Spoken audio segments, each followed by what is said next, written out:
Welcome, everyone, to the February 10th, 2016 meeting of the Canadian Open Space Conservation Agency. Thank you all for coming. Please join me in the salute to the flag. Allegiance to the flag of the United States of America and to the republic for which it stands, one nation, under God, indivisible, with liberty and justice for all. Thank you very much. May we have the roll call, please? Director Bill De La Pena, Present. Director Gibson, Yes, ma'am. Director Jones, Here. Director Fox, absent, Chair Skay. Here. Thank you. We'll go to public comments, and we have one speaker card on item 3. Gina Smurthwaite.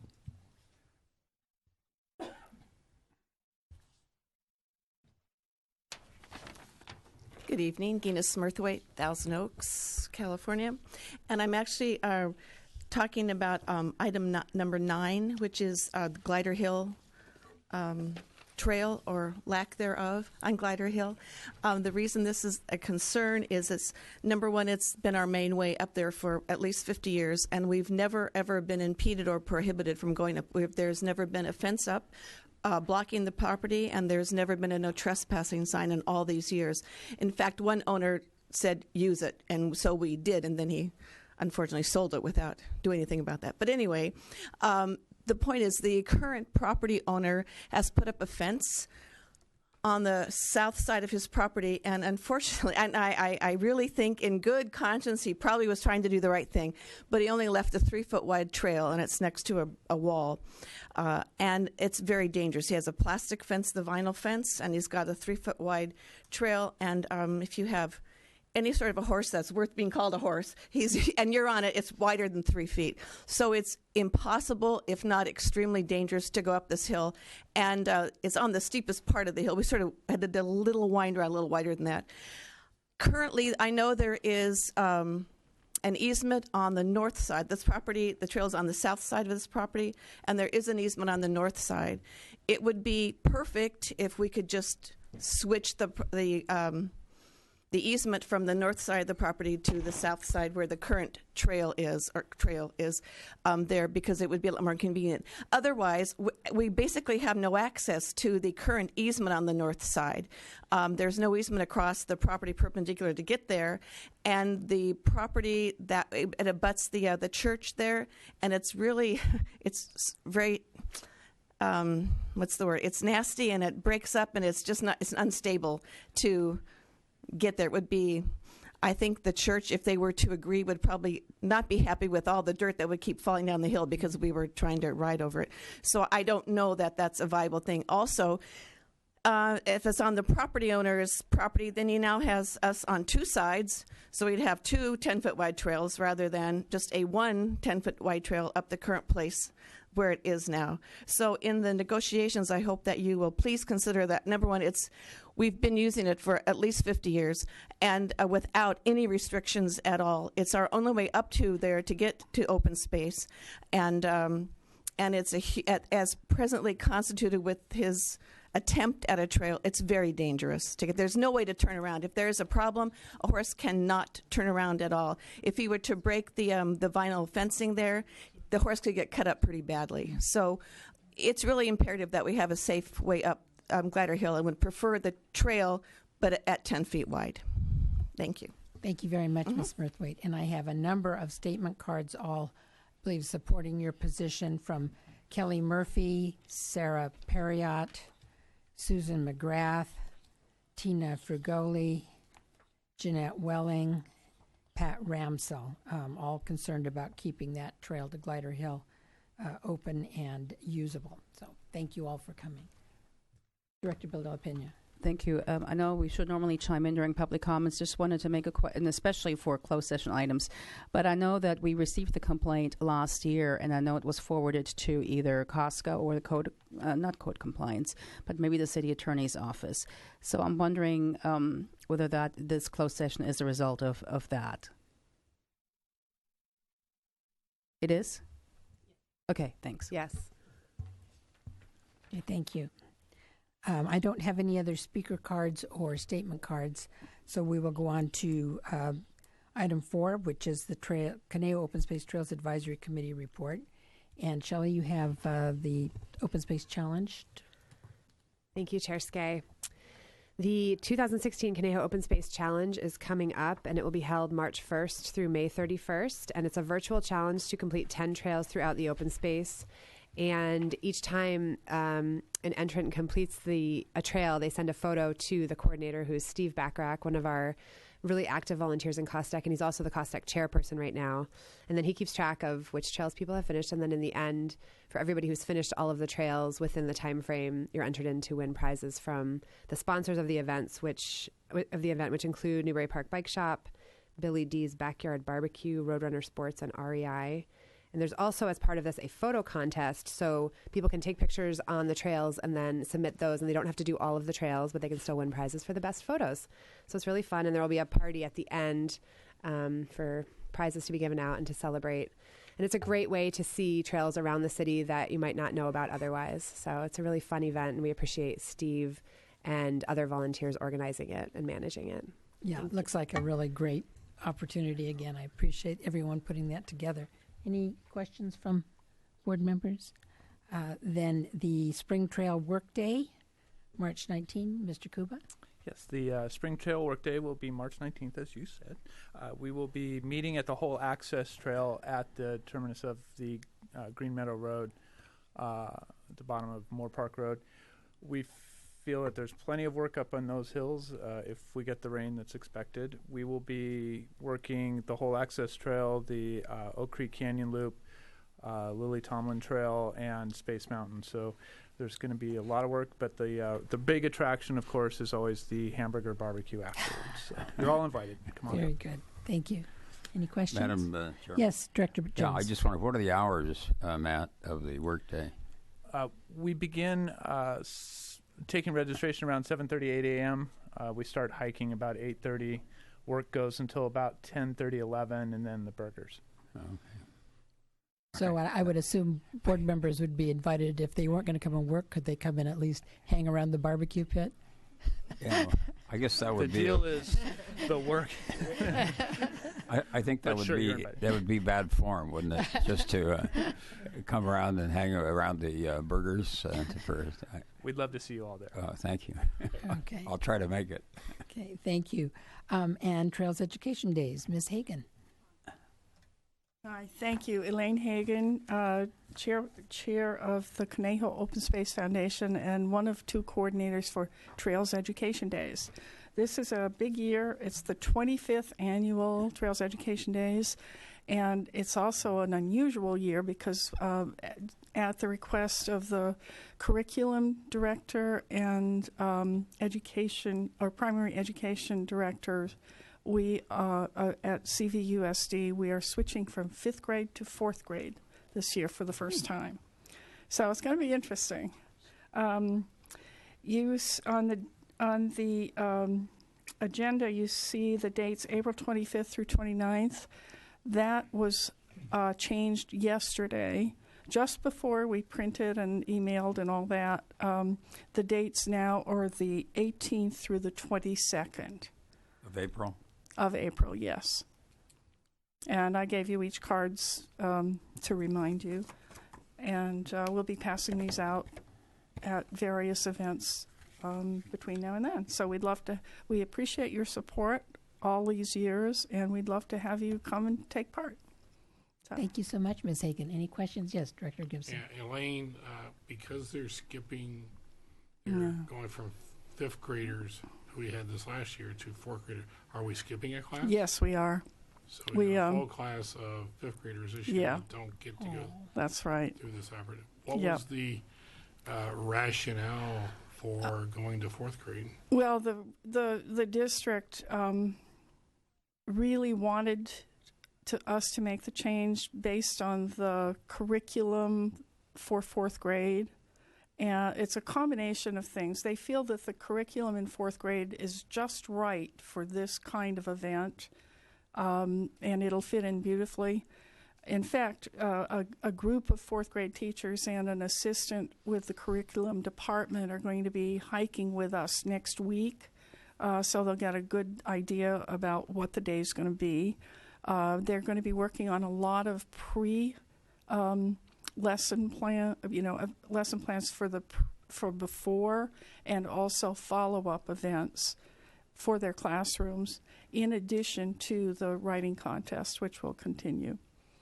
So it was was a tough thing for us to have to skip a class, but just based on the realities, we just couldn't find a way to do 2 weeks worth of Trails Education Days. So, well, it's unfortunate for those, both my kids who are well beyond 5th grade now. Yeah. Still time. My daughter's a 4th grade teacher, so I'm going to share this with her. Is she in this district? Not in this district, Oh, okay. but I'm going to ask her sort of what she would think about with her students, whether they think she would think they're really ready for this or not. So Yeah. Well, it's interesting to me because the 5th graders from 25 years ago were a lot different from the 5th graders now. that's true. And it's going to be really interesting. I think it's going to be fairly seamless in terms of the hikes and the workshops. It's going to be very interesting to see how they manage the letter writing. But in fact, one of the California standards is that 4th graders need to write a letter that that states a position on something and supports the position. So I'm paraphrasing, but that's going to be really interesting to see how it all plays out. So. Been interesting to see how, like you say, it works. Good luck with the program. Yes. It's been a great program all these years. Thank you so Can I much. ask a question? Yes, Director Jones. What are the hours of this 4-day? Is it a 4 or 5? It's 5 days. 5 Actually, days. the way it works is there are 2 groups of students each day. The first group of students gets on the bus at 8:30 in the morning, gets sort of to start the hike around 9 o'clock, hikes for about an hour in groups of about 10 with a seasoned hike leader leading the group. And then from 10 to 11:30, they are split into 3 groups and go to 3 workshops. The workshops are trail safety and courtesy, where we show them what they shouldn't do on the trails. You know, they're riding their bikes without a helmet, and their dog's off a leash, and they pick flowers, and just the bad stuff. And then we ask them to tell us what they saw that should never happen in the open space, and they love it because they're watching adults do dumb things.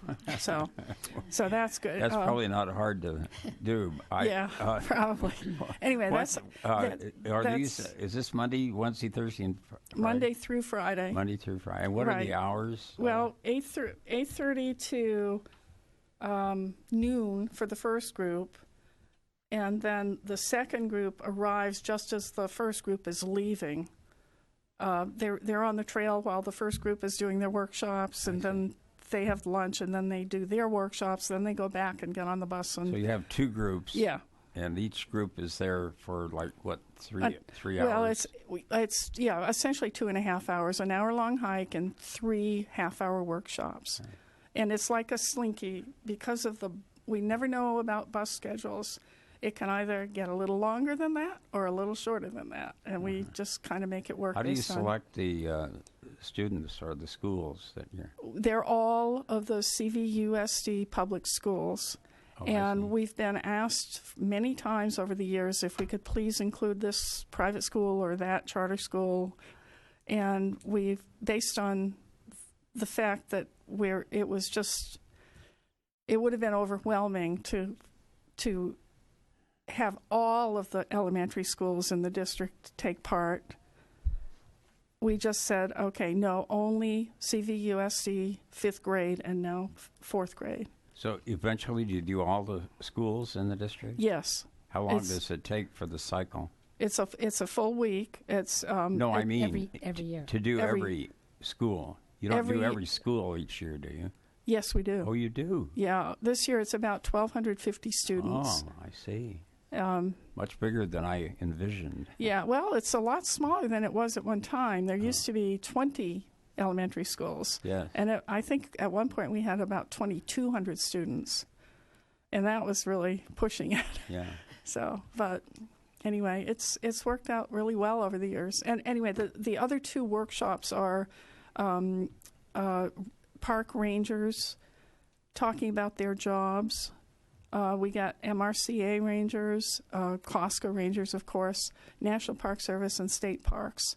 And then the third is indigenous animals and birds, and we pay a nominal fee, effectively, to a group called Animal Actors of Hollywood, and they bring a hawk and a raven and a possum and a raccoon and squirrels, and and the kids love that. So anyway, so that's the program, and we'd love to have you come and spend some time with us.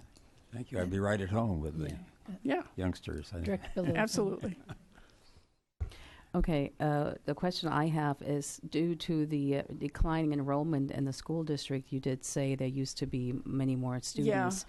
Now that the number is much smaller, you still don't have any room to fit in schools, private schools, students from private schools? Well, because there tend to be small classes. Yeah.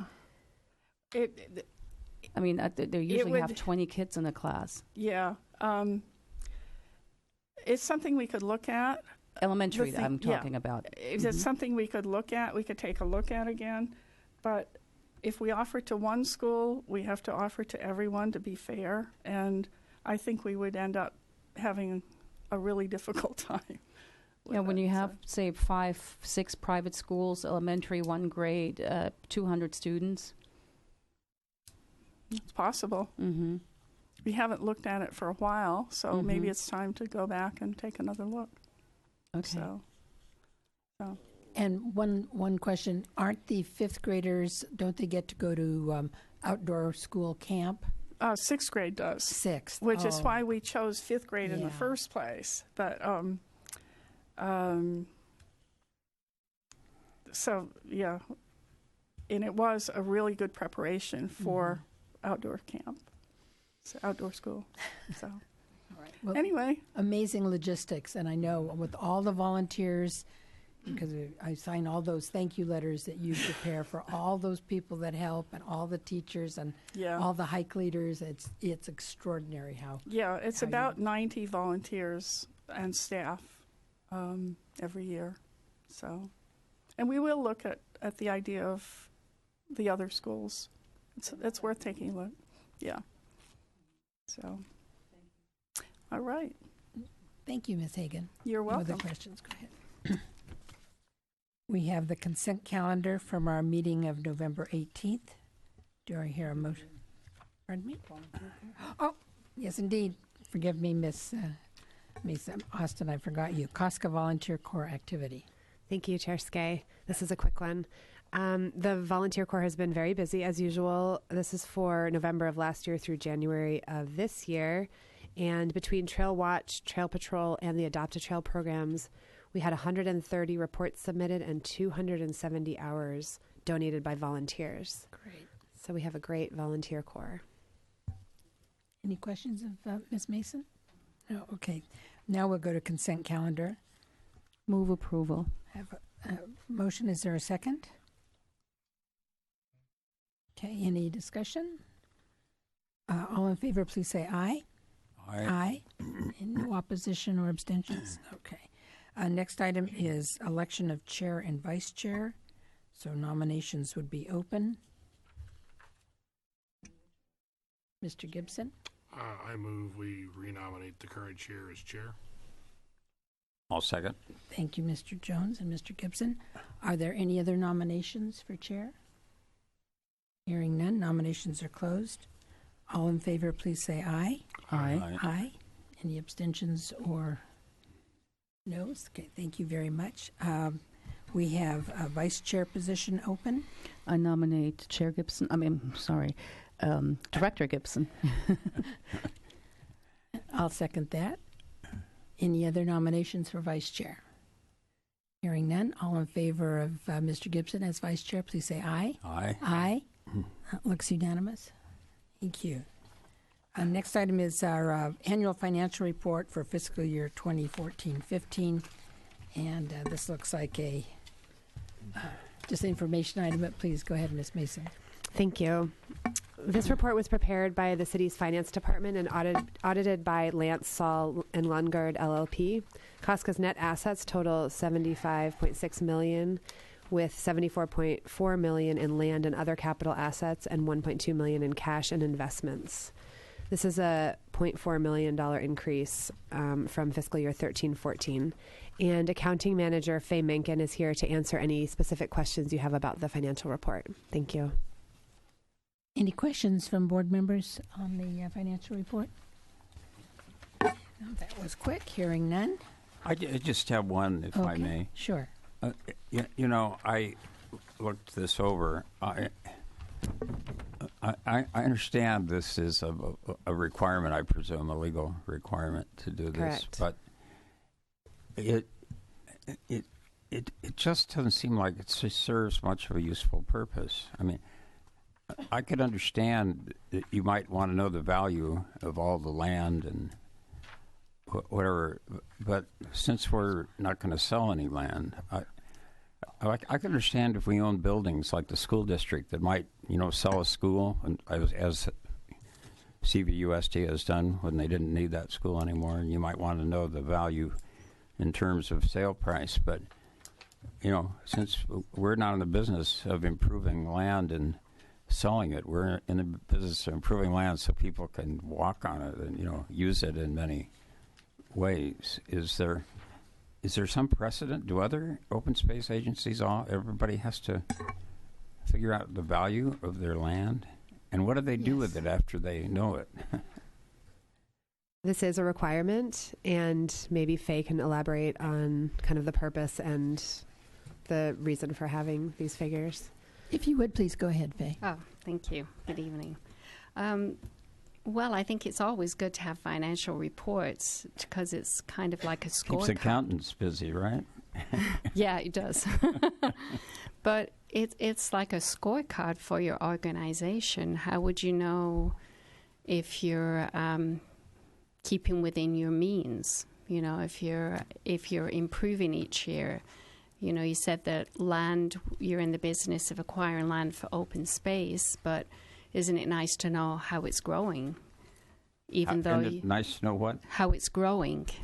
Well, we know the acreage. Every time we take on new acreage, we know how much we've taken on and what it, where it is and what it looks like, and we see it on maps. Do we need to know somebody's opinion of the value of it? Well, I think so. I think there's a value to that. And also, this report that you have here is audited by Lansol and Lundgaard, as Shelley said. And it's important to have that and know that things are in order, that You're not going to convince me. I'm sorry. No? Except, I don't mean to be obstinate, but isn't this a requirement of governmental accounting standards? Requirement. Without a doubt, it's a requirement, but I do see the value in it. It's a book that can tell you a lot of information about COSCA and how the expenses are each year. Are they going up? Is park ranges going up? I the can cost? understand that. I just don't know about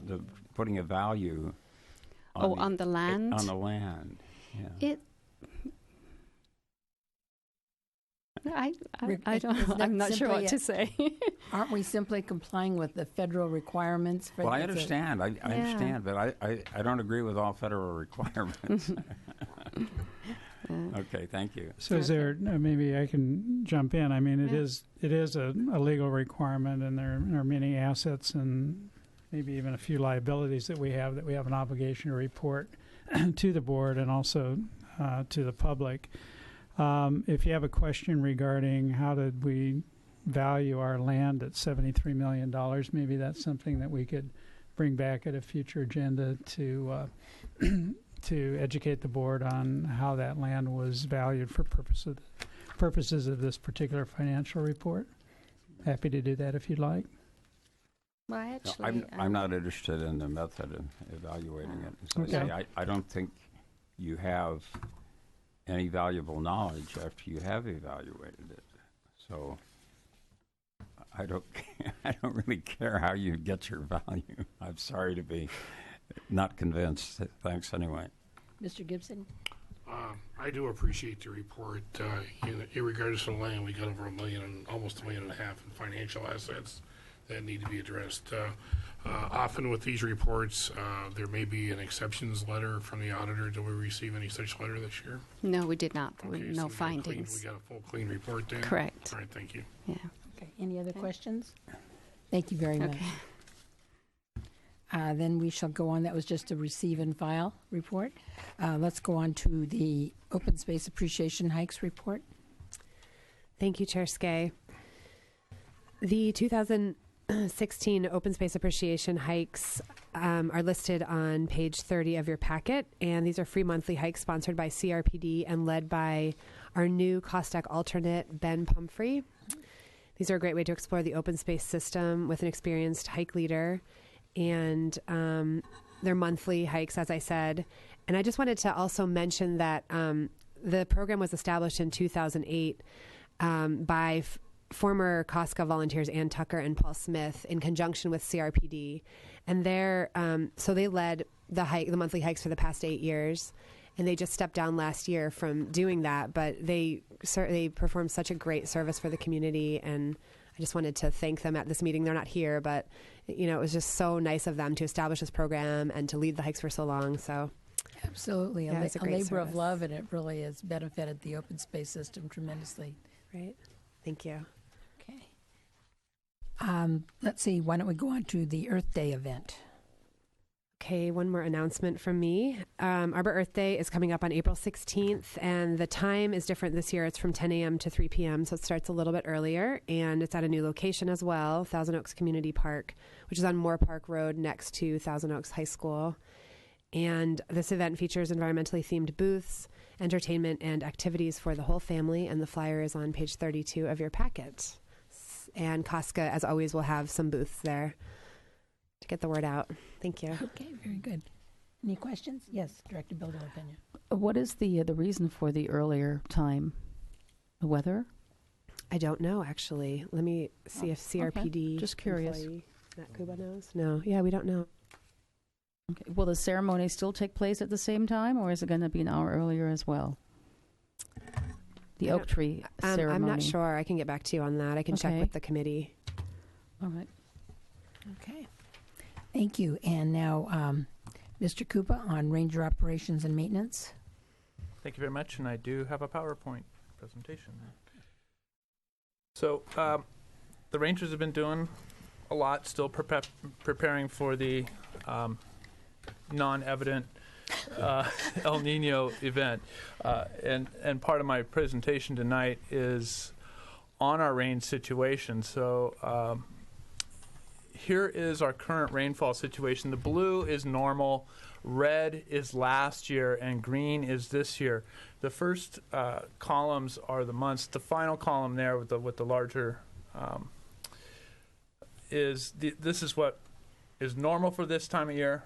This is what we had last year, and this is what we have this year. So we are 18% lower in rain in Thousand Oaks than we were even last year. So even though the state may be doing okay with snowpack and such, we're not doing well. And we're still seeing evidence such as this large oak tree that went down on the whole access trail last week. That canyon, about 30% of the oaks are hurting pretty bad, and unless we get more rain, it's gonna be worse. So we're very concerned to see this happen. But if we do get the rain, we do hope that you don't go into the open space. We do close up Wildwood during rain events for multiple reasons. Number one is to protect yourselves from water. The water does move very quickly through the canyons, and this is actually one of our what we call a blow-away bridge. It didn't blow away in this. The water there is about 2.5 to 3 feet deep. It would definitely take your feet out from under you. You can see the oak tree further downstream there. The stream, that portion of the stream typically goes just around the right side of the oak tree. So it does get going pretty good, so stay out of the open space. And definitely do not think that it's a fun idea to take your truck off-road. This individual ended up having to spend a very cold night with his truck, and then got a ticket, and then had to pay to have his vehicle towed out. So we call condign punishment. Right. So this is a little example of some of the damage that we did have during the larger rain incident in January. This is up in the Hillcrest open space, and there were about 4 spots where the water crested over the utility road and flowed down into individual's backyard. The rangers were really good about getting in with sandbags and helping to clean it up. Then last weekend we went in and protected those areas that were damaged in a short-term way with the wattles and sandbags, and then we put out some of the seed balls that that have been made by the Thousand Oaks High School Environmental Club and the Cal Lutheran Environmental Club, and we put those out, and they found some little friends. Those are golf balls that I found in the open space. And so there are mushrooms. Other things the rangers have been doing. This was actually this morning. Some bicycle jumps that were found on open space, so the rangers made that nice and flat there. It's a lot of work. Please do not build jumps in the open space. This is the Western Plateau parking lot out behind the Municipal Service Center. We recently put in a new kiosk there, and we will be putting in some fencing to improve the parking there in the next couple weeks. So that parking lot should be completely finished in about 2 weeks, and very nice. And the sky is so blue. It's just amazing. Critter Cam up in Lang Ranch area. If you follow Conejo Open Space on Facebook, you got to see these this morning, but you all get to see it now. That's a fox there, and with the eye shine. It's really cute. I see his bushy tail. Our critters are don't pose quite as well as the mountain lions do in the Santa Monicas, but so all this doom I've been talking about with staying out of open space, here's what I want to look forward to. So this is my looking forward in the next couple months, is being able to see Phacelia and Coreopsis and lupin and phlox and buckwheat, and I can't remember what that one is. Purple flower. Purple flower and the Mariposa lilies. So we're looking forward to all of those in the springtime. And because it's Valentine's week, the lichens got together and gave you a little Valentine. This is up on the Santa Rosa Trail, on the north side of the Santa Rosa Trail. So those are lichens, natural formation. Beautiful. And a nice sunset for questions. Okay. Any comments or questions? Yeah. Director Bill. I was wondering if you could go back to the slide that shows the rainfall. Sure. And what data did she use?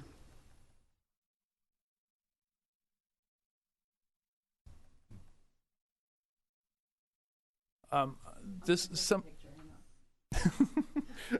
can send you the slide if you'd like. Okay, that'd be good. The data, the green is actually from my rain gauge, and then the red and blue is from NOAA, I believe. So the green's me. So are they comparable then? Scientifically comparable? Is it? I'm not a scientist. Okay. But I have a really cool rain gauge. We were just talking how all the rain gauges that I've talked to, we were all within 1/8 of an inch, 1/4 inch of each other in the valley. Okay, because that's pretty significant that we have less rain than last year. Mm-hmm. Okay. Right. All right, thank you. Any other questions or comments for Mr. Kuba? Thank you very much, Matt. Sure. Great photos, too. Great work. Board member comments. Any comments? Go ahead, Claudia. Yes, thank you. I do have 2 board member comments, one of which is the recent news of the use of anticoagulants in Dos Vientos surrounding the open space or near the open space. That is of great concern to me personally, especially in light of the fact that the city banned anticoagulants in municipal use, with the exception of rare emergencies. And I have not seen any emergency that required the use of rodenticide. So to read that rodenticide was being used or mislabeled, whichever story you want to believe, right there in the open space is really distressing. So what I had originally written to some staff members, COSCA as well as the City of Thousand Oaks, is can we work with HOA, send them a letter with Dos Vientos and other HOAs that abut open space to inform them about the fact that we have a resolution. Yes, it only applies to municipal or public properties, but can we encourage private entities as well to eliminate the use of rodenticide? There are many other alternatives that can be used. It doesn't have to be rodenticide. Especially the anticoagulant. Anticoagulants, yes. Right. But I believe it needs to be put on the agenda. We wanted to discuss this in detail as to how to move forward. I'm not sure exactly which way we should move. Shelley, did you have something to? I was just going to say we can put it on the agenda for next meeting, and as well as we can send letters to the adjacent HOAs. Yeah, and I think really it's a city resolution, and I know we've been trying to get the word out about it, and we'll look at whether we can do that administratively.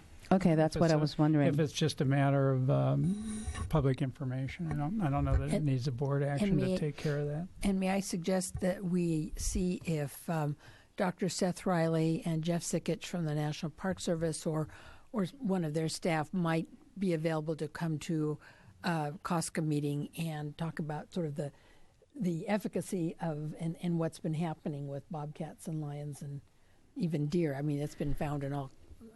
I mean, the evidence is there. We can certainly invite them to a COSCA meeting. But it'd be televised, and I think at least that might educate. I'm not sure how many people watch COSCA, to be honest with you. I hate to say it. Very few watch city council meetings. So I don't think we have. Could be wrong. I'm not so sure this is. I mean, this is education for the group that needs. And I think as Mr. Prescott indicated, I think the city can handle and contact and reach out. I'm not so sure we need to bring it back to a COSCA meeting. This didn't happen on open space. It happened on HOA property. Mm-hmm. The HOA needs to be informed, and the vendor that used it needs to be informed. And it's that education. I think the city's got the ability to do that without bringing it back to COSCA. So. Education is absolutely key, and as long as private entities use pesticide companies which still use anticoagulants, I think that is a concern, and writing a letter may not actually be sufficient. I think a workshop, some sort of education, and the use of Seth Riley in a workshop to invite HOAs that abut open space may actually not be a bad idea. If that can be done administratively, then certainly we don't have to bring it back. I'm just mentioning it or throwing it out there because I was informed that if we wanted to discuss it further, we'd have to put it on the agenda. And I think if the board wanted to schedule in a COSCA meeting or outside a COSCA board meeting some kind of a workshop, that would take board action to put it on your agenda. Because there are other private entities that abut open space where I've seen they use the rodenticide on commercial property. That's a concern, but perhaps that is something then that the city should do rather than COSCA. But COSCA, being a steward of our open space, I thought, should at least have knowledge of that. Indeed. I'm not disagreeing with education. I just think I think it's the city's role to do that and get that education. We can certainly assist, but we shouldn't be the ones. If it was happening on COSCA property, then I would be more adamant that we need to get a bigger role out there. But this is happening within an HOA on their property with their vendors, and education is always a good thing, and I think the city can handle that. So, okay, that's that. The second item is that I received word that at Waverly Heights, CRPD is allegedly using Roundup still. It was posted on my Facebook page today by someone who lives in Waverly Heights. And he states that, what do you call it? Roundup is still being used when we were under the impression that that was not going to be used anymore. Yeah, and I certainly can address that. The active ingredient in Roundup, glyphosate, is the issue of concern. The issue that came up last year during the significantly large turf removal projects that the district was doing. It'll total about 70 acres of turf removed when we're completely done with all the turf removal projects.